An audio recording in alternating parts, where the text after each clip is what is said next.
Welcome to Department of Collegiate and Technical Education as a part of Learning Management System.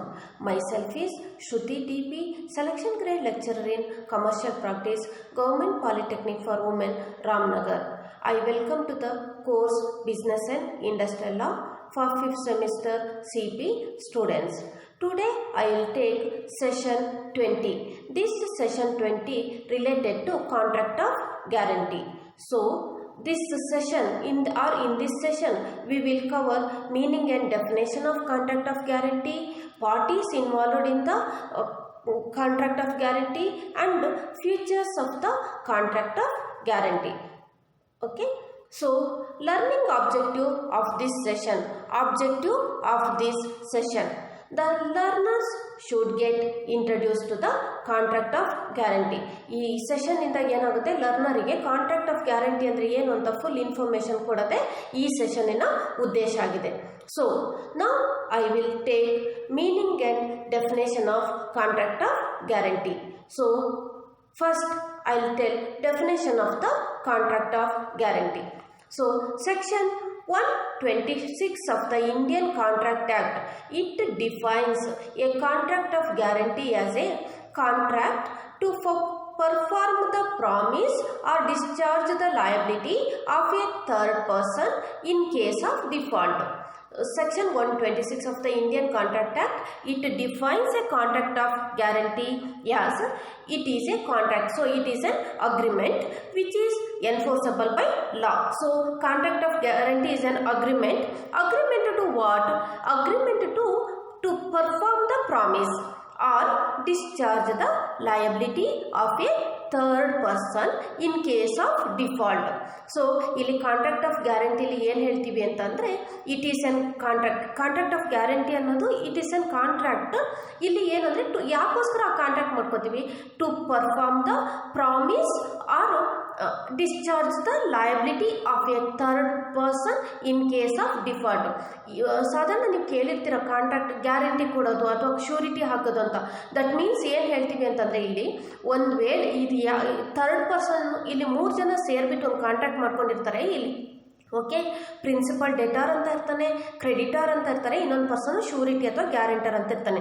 ಇವನು guarantor ಏನು guarantee ಕೊಟ್ಟಿರ್ತಾನೆ ಅಂತ ಅಂದರೆ, ಒಂದು ವೇಳೆ ಆ ಪಾರ್ಟಿ ಯಾರು ಪರ್ಫಾರ್ಮ್ ಮಾಡ್ತೀನಿ ಅಂತ ಪ್ರಾಮಿಸ್ ಕೊಟ್ಟಿರ್ತಾನೆ, ಒಂದು ವೇಳೆ ಅವ್ನು ಪರ್ಫಾರ್ಮ್ ಮಾಡಿಲ್ಲ ಆ ಕೆಲಸ ಅಥವಾ ಸಾಲವಾಗಿ ಏನಾದರೂ ತಗೊಂಡಿದ್ರೆ ಅಂಥ ಟೈಮಲ್ಲಿ ಸಾಲನ ಏನಾದರೂ ತೀರಿಸಿಲ್ಲ ಅಂತಂದರೆ, ಅಂಥ ಟೈಮಲ್ಲಿ ಅವನ ಸಾಲನ ಅಥವಾ ಅವನು ಕೊಟ್ಟಿರುವಂಥ ಪ್ರಾಮಿಸನ್ನ ಫಸ್ಟ್ ಪರ್ಸನ್ ಪ್ರಿನ್ಸಿಪಲ್ ಡೆಟಾರ್ ಅಂತ ಏನು ಹೇಳ್ತೀವಿ, ಅವನೇನಾದರೂ ಫೇಲ್ ಮಾಡ್ದ ಅಂತಂದರೆ ಆ ರೆಸ್ಪಾನ್ಸಿಬಿಲಿಟಿನ ನಾನು ಫುಲ್ಫಿಲ್ ಮಾಡ್ತೀನಿ, ನಾನು ಸಾಲನ ವಾಪಸ್ ಕೊಡ್ತೀನಿ ಅಥವಾ ಪ್ರಾಮಿಸನ್ನ ಫುಲ್ಫಿಲ್ ಮಾಡ್ತೀನಿ ಅಂತ ಹೇಳಿಬಿಟ್ಟು ಏನು ಒಪ್ಪಂದ ಮಾಡ್ಕೊತಾನೆ ಯಾರು, ಗ್ಯಾರಂಟರ್ ಅಥವಾ ಶ್ಯೂರಿಟಿ, ಅಂಥ ಒಪ್ಪಂದಗಳನ್ನು ಏನಂತ ಕರಿತೀರಿ ಅಂದರೆ ಕಾಂಟ್ರಾಕ್ಟ್ ಆಫ್ ಗ್ಯಾರಂಟಿ ಅಂತ ಕರಿತೀರಿ.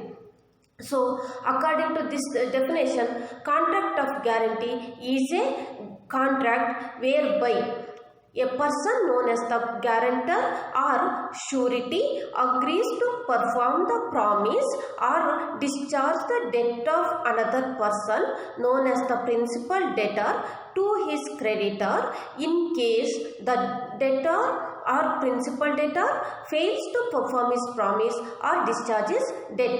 Actually in contract of guarantee ಇಲ್ಲಿ 3 ಜನ ಇರ್ತಾರೆ. ಒಬ್ಬ ಗ್ಯಾರಂಟರ್ ಅಂತ ಕರಿತೀವಿ ಅಥವಾ ಶ್ಯೂರಿಟಿ ಅಂತ ಕರಿತೀವಿ, first person. Second one is called principal debtor, third one is creditor. In case principal debtor ಆ ಪ್ರಾಮಿಸನ್ನ ಫುಲ್ಫಿಲ್ ಮಾಡಿಲ್ಲ ಅಥವಾ ಸಾಲ ನಾವು ಕೊಟ್ಟಿಲ್ಲ ಅಂತಂದಾಗ ಅವನ ಕ್ರೆಡಿಟರ್ ಇರ್ತಾರಲ್ಲ, ಅವನ ಕ್ರೆಡಿಟರ್ಗೆ ಯಾರು ಗ್ಯಾರಂಟಿ ಕೊಡ್ತಾರಂದರೆ ಶ್ಯೂರಿಟಿ ಅಥವಾ ಗ್ಯಾರಂಟರು ಶ್ಯೂರಿಟಿ ಕೊಡ್ತಾನೆ.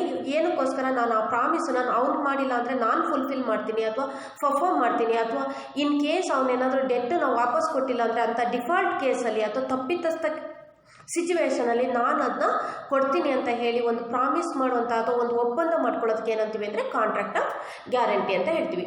ಸೊ ಇಲ್ಲಿ ನಿಮಗೆ ಕ್ಲಿಯರ್ ಆಗುತ್ತೆ ಈ ಕಾಂಟ್ರಾಕ್ಟ್ ಆಫ್ ಗ್ಯಾರಂಟಿಲಿ how many parties will be in the contract of guarantee. So next now I will tell parties to the contract of guarantee. In parties in a contract of guarantees there are 3 parties. How many parties in the contract of guarantee? There are 3 parties. First one is called guarantor or surety. second one is principal, debtor, third one is creditor. So who are they? Guarantor or surety, second one is principal, debtor, third one is creditor. So first one, guarantor or surety. Who is the guarantor or surety? Guarantor or surety, he is the person who gives guarantee for the performance of the promise or discharge of the liability in case discharge of the liability or debt of a third person in case of default. Guarantor ಅಥವಾ surety ಅಂದರೆ ಯಾರು ಅಂದರೆ ಅವನೊಬ್ಬ he is the person. ಅವನು ಏನು ಮಾಡಿರ್ತಾನೆ, very important, who gives the guarantee. ಅವನು ಯಾವುದೋ ಒಂದು ವಿಷಯಕ್ಕೆ ಗ್ಯಾರಂಟಿ ಕೊಟ್ಟಿರ್ತಾನೆ. ಯಾವ ವಿಷಯಕ್ಕಾಗಿರ್ಬೋದು, ಒಂದು ವೇಳೆ ಯಾವುದೋ ಒಂದು ಪ್ರಾಮಿಸನ್ನು ನಾನು ಪರ್ಫಾರ್ಮ್ ಮಾಡ್ತೀನಿ ಅಥವಾ ಥರ್ಡ್ ಪರ್ಸನ್ ಏನಾದರೂ ಡೆಟ್ ಕೊಟ್ಟಿಲ್ಲ ಅಂದರೆ ಅಂಥ ಟೈಮಲ್ಲಿ ಆ ಡೆಟ್ಟನ್ನು ನಾನು ಕೊಟ್ಕೊಂಡು ಹೋಗ್ತೀನಿ ಅಂತ ಒಂದು ಗ್ಯಾರಂಟಿ ಕೊಟ್ಟಿರ್ತಾನೆ. ಆ ಪರ್ಸನನ್ನು ಏನಂತ ಕರಿತೀರಿ ಅಂದರೆ ಗ್ಯಾರಂಟರ್ ಆರ್ ಶ್ಯೂರಿಟಿ ಅಂತ ಕರಿತೀರಿ. That person is called guarantor or surety. Next one principal debtor. Next one is principal debtor. Principal debtor ಅಂತಂದರೆ he is the person who gives in respect of or he is the person in respect of whose default is given, whose default the guarantee is given.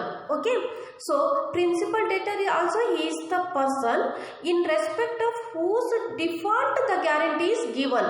Okay, ಯಾರ ತಪ್ಪಿಗೆ next ನಾನು ಹೇಳ್ತೀನಿ, example ಹೇಳ್ತೀನಿ, ಈಗ ಅರ್ಥ ಮಾಡ್ಕೊಳ್ಳಿ. Principal debtor he is the person in respect of whose default guarantee is given.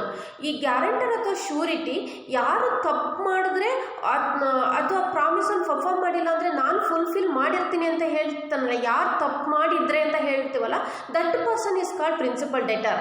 Okay, principal debtor he is the person in respect of whose default, ಯಾರು ತಪ್ಪಿಗೋಸ್ಕರ ಗ್ಯಾರಂಟಿ ಕೊಟ್ಟಿರ್ತಾರೆ ಆ ತಪ್ಪಿತಸ್ತಾ ಇರ್ತಾನಲ್ಲ, he is the called principal debtor. Next one is the creditor.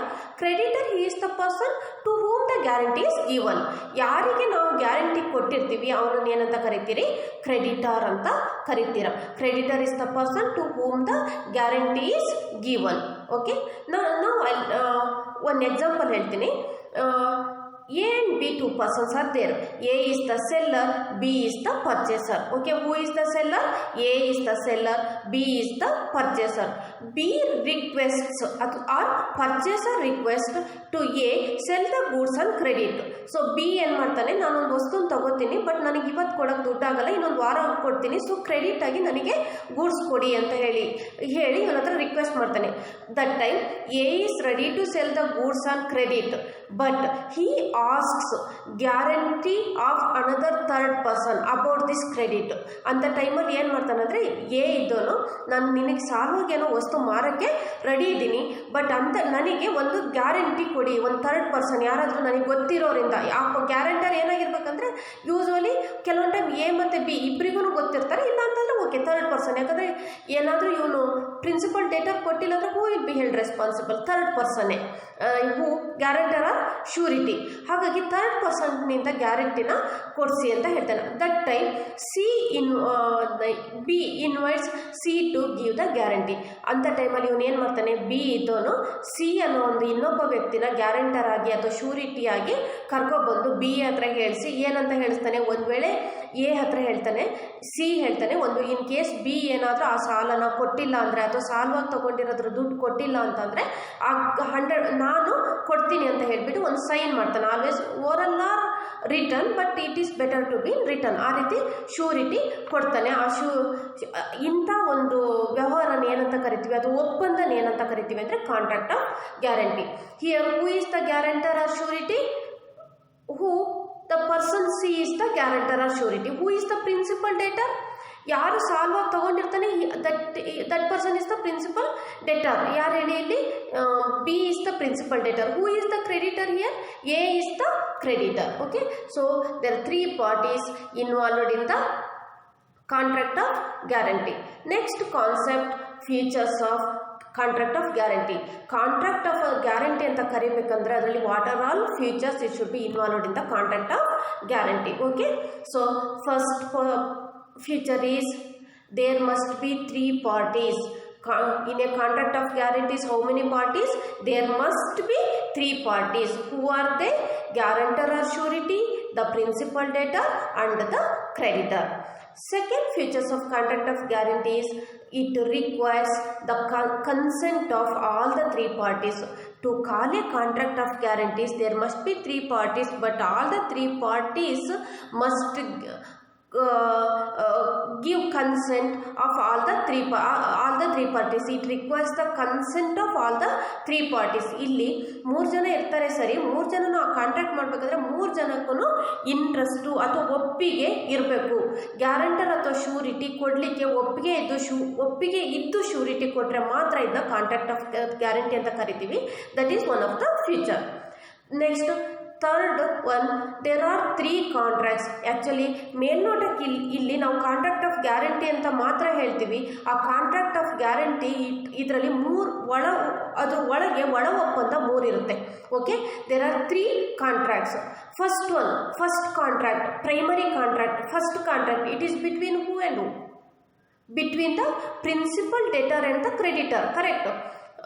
First contract is between the principal debtor and creditor. ಆ primary contract ಆದಮೇಲೆ surety arise ಆಗೋದು. ಯಾಕಂದರೆ ಎಕ್ಸಾಂಪಲ್ ನಾನು ಮೊದಲು ಹೇಳ್ದೆ ಅಲ್ಲ, ಫಸ್ಟ್ ಪ್ರೈಮರಿ ಕಾಂಟ್ರಾಕ್ಟ್ ಯಾರ್ಯಾರ ನಡುವೆ ಆಗಿತ್ತು? ಸೆಲ್ಲರ್ ಮತ್ತು ಪರ್ಚೇಸರ್ ನಡುವೆ ಆಗಿತ್ತು, ಎ ಆ್ಯಂಡ್ ಬಿ ನಡುವೆ ಆಗಿತ್ತು. So primary contract is between the principal debtor and the creditor. Next secondary contract between the creditor and the guarantee. Next ಎರಡನೇ ಒಪ್ಪಂದ, ಒಳ ಒಪ್ಪಂದ ಯಾರ್ಯಾರ ನಡುವೆ ಆಗುತ್ತೆ? Creditor and the guarantor. A and ಬಿದು ಪ್ರೈಮರಿ ಕಾಂಟ್ರಾಕ್ಟ್ ಆಗುತ್ತೆ. ನೆಕ್ಸ್ಟ್ ಎ ಹೇಳ್ತಾನೆ, ನಾನು ಸಾಲ ಕೊಡ್ಲಿಕ್ಕೆ ರೆಡಿ ಇದ್ದೀನಿ, ಬಟ್ ನನಗೊಂದು ಶ್ಯೂರಿಟಿ ಬೇಕು ಅಂತ. ಆಗ ಯಾರ್ಯಾರ ನಡುವೆ ನಡೆಯೋದು contract? Creditor and surety are the guarantor. So secondary contract is between the creditor and the guarantor. Next ಅಲ್ಲಿ ಎರಡನೇದು ಆಯಿತು. ನೆಕ್ಸ್ಟ್ ಥರ್ಡ್ ಕಾಂಟ್ರಾಕ್ಟ್, ಒಳ ಒಪ್ಪಂದ ಆಗುತ್ತೆ ಯಾರ್ಯಾರ ನಡುವೆ? Between the guarantor and the principal debtor. ಯಾವಾಗ ಇದು ಅರೈಸ್ ಆಗುತ್ತೆ? In case principal debtor fails to pay the amount of the creditor. In such a case, who has to pay? Guarantor has to pay. So third contract is between the guarantor and the principal debtor.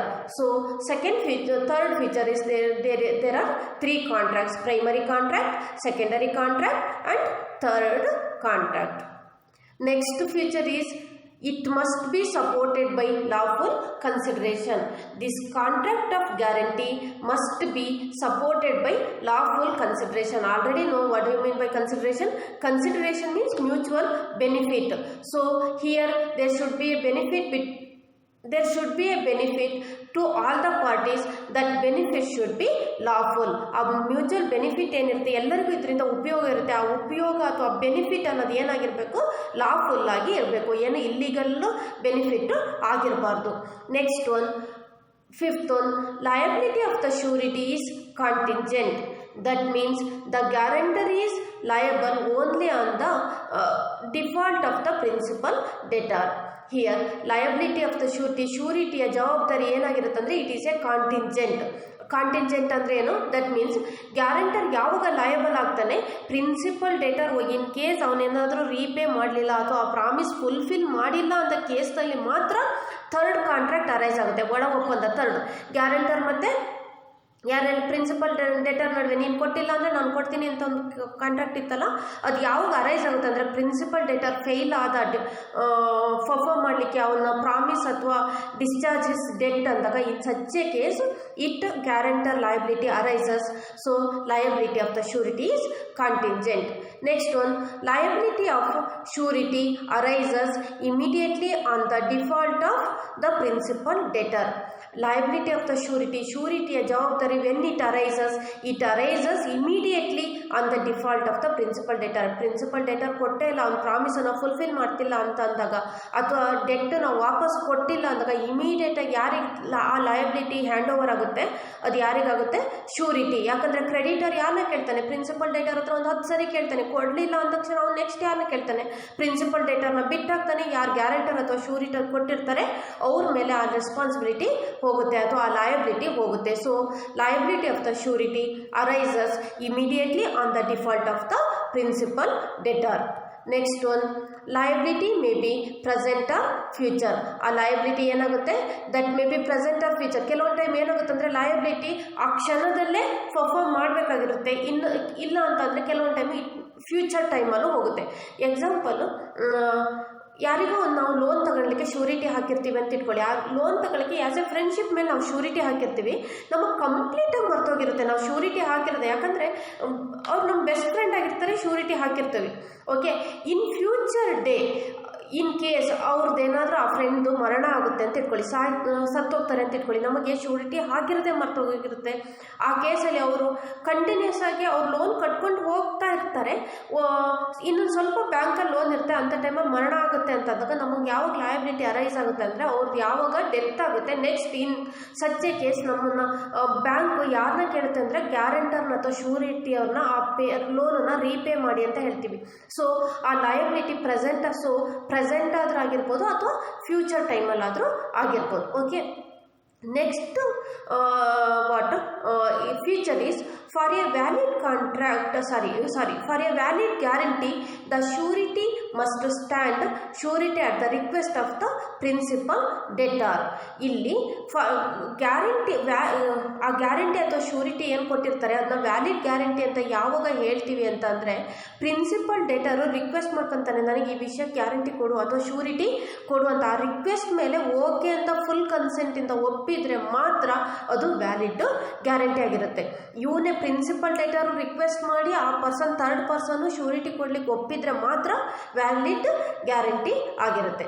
Next 9th future is the surety must make clear promise to the creditor that if the principal debtor does not perform his promise he will perform the promise or discharge the that debt. Okay, surety must make, ಆ surety ಏನು ಮಾಡಿ he must make clear promise to the creditor.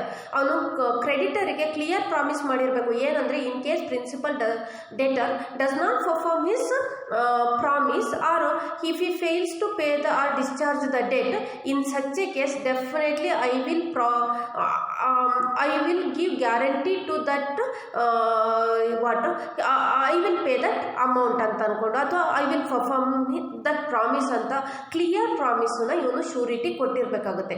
ಒಂದು principal debtor request ಮಾಡ್ಕೊತಾನೆ, so surety ಕೊಟ್ಟಿರ್ತಾನೆ. ಆ surety ಕೊಡೋ ಟೈಮಲ್ಲಿ ಅವನು ಕ್ರೆಡಿಟರ್ಗೆ, ಯಾಕಂದರೆ he is responsible to the creditor, so he is liable to the creditor, so he must make clear promise ಕೊಟ್ಟಿರಬೇಕು. In case default of the principal debtor, that time I perform that promise or I will perform that I will perform or I will discharge that debt ಅನ್ನೋದನ್ನ clear ಪ್ರಾಮಿಸನ್ನ surety ಕ್ರೆಡಿಟರ್ಗೆ ಕೊಟ್ಟಿರಬೇಕು. Next one, it must fulfil all the essentials of a valid contract. ಯಾವಾಗ contract ಅಂತ ಬರುತ್ತೆ, to call a contract ಏನಾಗಿರುತ್ತೆ ಆ contract, it must fulfil all the essentials of a valid contract.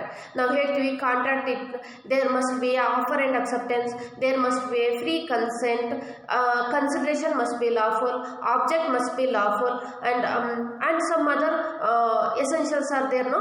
All essentials that what contract of guarantee must fulfill, then only we can call it as a contract of guarantee. Okay, these are all the features. Okay, I hope you understand.